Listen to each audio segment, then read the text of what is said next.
traffic, Simsbury final 03 Simsbury. Base 03 Simsbury. Base 03 Simsbury. Simsbury Cardinals on final 3 Simsbury.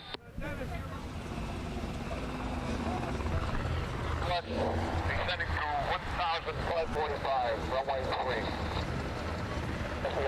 Sorry.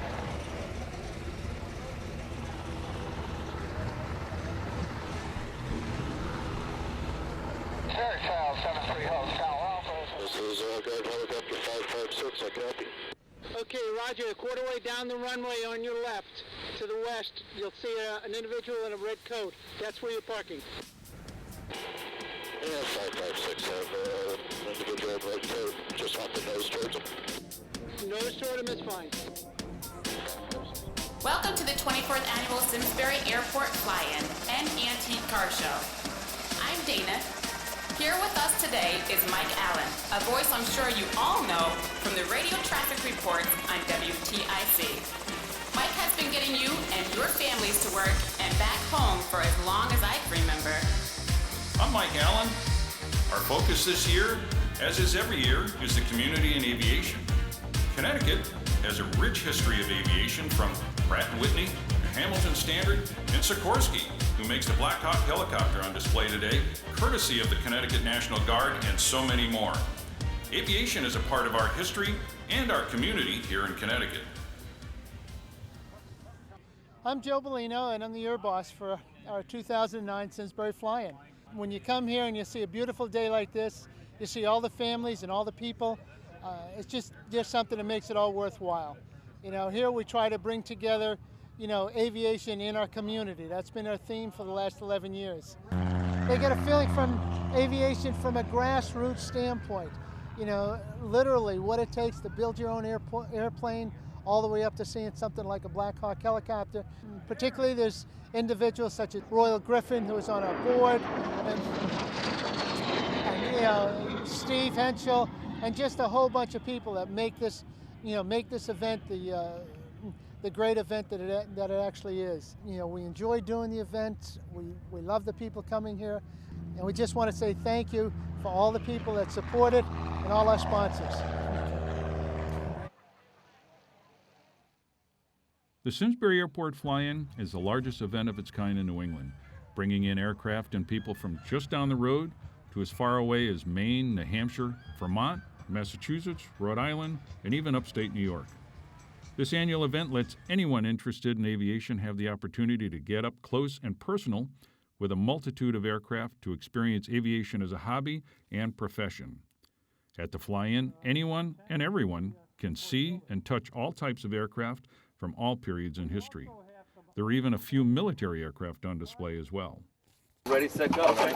I'll just leave and poise, just dive right at me, okay? Yep. Ladies and gentlemen, I see that our skydiving demonstration is about to start.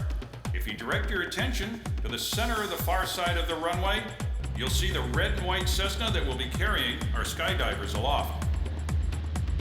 Our pilot today is Doug Melville. They will be climbing up to about 6,000 feet. Normally, jumps are done from 10 to 12,000 feet, so it takes a little more skill to do a jump from 6,000 feet. Our skydivers today, in the order that they jump, are Brian Smith, a Farmington native and a former Army Golden Knight with over 9,000 jumps. He's wearing a helmet camera and will be taping today's jump. Don Chamberlain, a Simsbury Flying Club member with over 3,300 jumps. Bill Boudreau, who has over 6,000 jumps. And Bob Smith, Brian's father, with over 6,000 jumps to his name. And it's divers away. Brian Smith with the helmet cam has left the airplane facing up to record Don Chamberlain leaving the plane and giving a brief free-fall demo. At 4,000 feet, he'll break away from the demo to open his chute, followed by the other divers opening theirs. And we have our first canopy. The yellow color tells me that it's Brian's chute. He'll give a quick look up to ensure that his chute has opened properly, as all divers do. Then it's time to enjoy the ride. Now I see Don's white, turquoise, and orange canopy in full bloom responding to his commands to line up for a pinpoint landing. As I mentioned earlier, Brian, with the yellow chute, is a former Army Golden Knight with over 9,000 jumps. He's He's represented the U.S. Army in national and international competitions, bringing home many titles. He continues to jump competitively as a civilian sport jumper. Don Chamberlain is just about to land, almost on the center of the target. Now Brian makes his approach overhead with a 180-degree turn to land alongside the runway.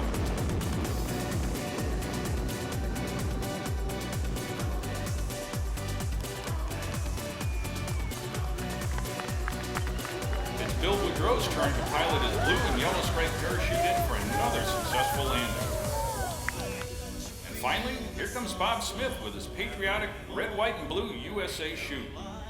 From the looks of his approach, I'm betting that he's going to try to show his Golden Knight son that Dad knows how to hit his mark. Bob Smith, who had 6,000 plus jumps,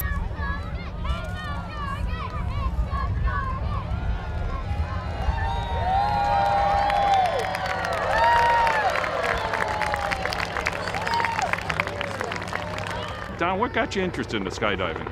I think as a kid, I used to make toy parachutes out of my mother's scarves, silk scarves. And then when I got a little older, I got into the Estes rockets, and I thought the parachute part was the coolest. And then one day I just was with a couple of friends that I knew of Ellington, the jump club, and just mentioned it, said, "You want to try it?" And we did. Wow. I can't say as I've ever actually left a perfectly good airplane, but that very first jump, well, that had to be an unbelievable rush when you actually left the airplane. The very first time I was in a twin-engine Islander that had an open cargo door, well, like we had an open door today, but I was going up with 8 experienced jumpers, and I was the only student, and so they put me right by the open door because I was getting out first. They were going up higher. And that pretty much psyched me out. I mean, sitting in the open door, watching it, and I think I was halfway down. You know, when you jump, first thing you're supposed to do is you go through your count, and of course the first thing you're supposed to do is look up and see if you had a good canopy. And what I remember most about my first jump is getting halfway down, going, "Oh, what color is it?" Hadn't looked at it till I was halfway down. So yeah, it was a bit overwhelming. Probably was pretty overwhelming for about the first 10 jumps, and then you started calming down and concentrating them. In excess of 3,300. Pretty much I average about 100 a year, and I've been doing it for 33 years. Tell me about today's jump. We went to 6,000 feet. Brian Smith, who is an ex-Golden Knight, 8,000 jumps. He's the youngest person here, but he's got the most experience. He was, as a Golden Knight, his job in the Army is the parachute demonstration team, and it's his job to make 10 jumps a day and to go to competitions and to win. So he's very experienced. He was wearing a camera, so he climbed out of the airplane first, and I just dove out the door right in front of him so he could film it. And Billy opened up right away at 6,000 feet and trailed the streamers. I waved off at 4,000 feet. That was the signal for Brian to open because he's concentrating on the camera, not looking at an altimeter. And then I took it down to 3,000 feet and opened. The annual Simsbury Flyin is a free event for the general public to enjoy. Visitors at the Flyin can talk personally with the pilots and owners that flew these aircraft in for the event. Pilots at the Flyin love their airplanes. Many most likely restored the plane they flew in and can't wait to tell you all about its history, or they've bought a kit plane and spent years putting it together. There's no velvet ropes and plaques to read at the Simsbury Flyin. Instead, it's about real people. The volunteers are the backbone of the Flyin. Without them, it wouldn't happen, and the Simsbury Airport could very well close. There are over 150 volunteers that do an incredible job. They're generous people who understand the historical importance of the airport and just want to see the Simsbury Airport remain open and operational for a long time to come. Without the money raised at the annual Simsbury Flyin from individual donations, the pancake breakfast, the hamburgers and hot dogs at lunch, we couldn't keep this piece of aviation history alive. World War II brought aviation to the forefront, and many believed that airplanes would be a household staple, parked outside next to the family car. The Montgomery GI Bill made the dream of flying one's own aircraft a reality for many a soldier returning home after the war. This made the Simsbury Airport the spot to get the necessary training and fly a private plane.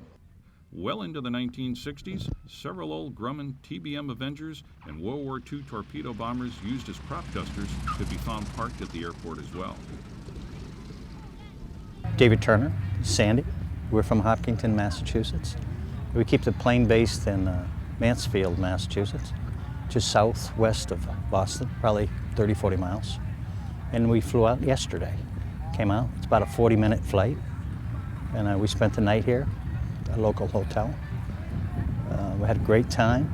We hung around the airport yesterday with all the aviation folks here at Simsbury, Connecticut. Had a great time. They rolled the red carpet out. It was a great welcome.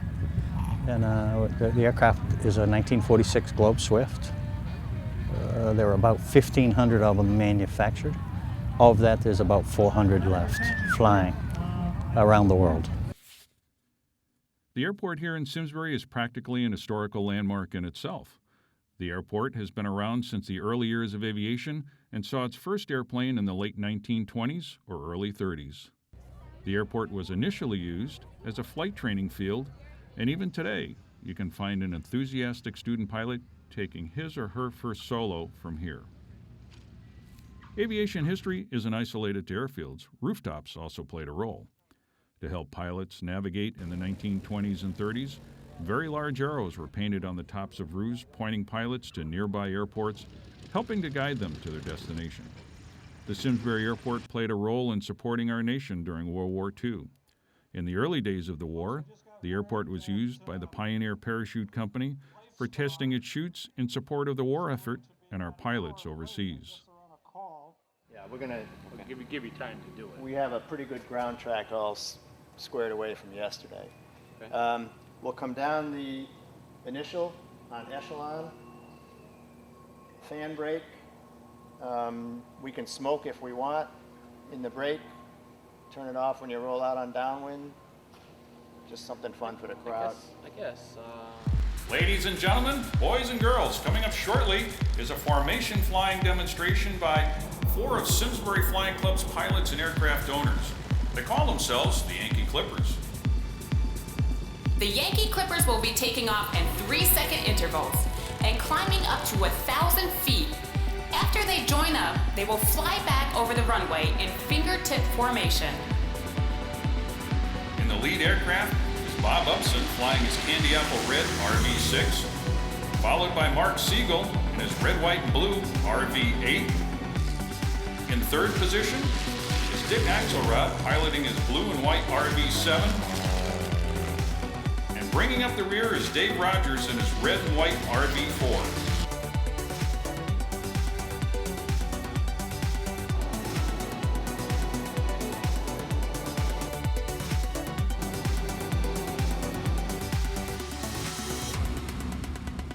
Their first pass overhead is demonstrating the fingertip formation. It's called the fingertip because the shape of the formation looks like your fingertips viewed from the palm side.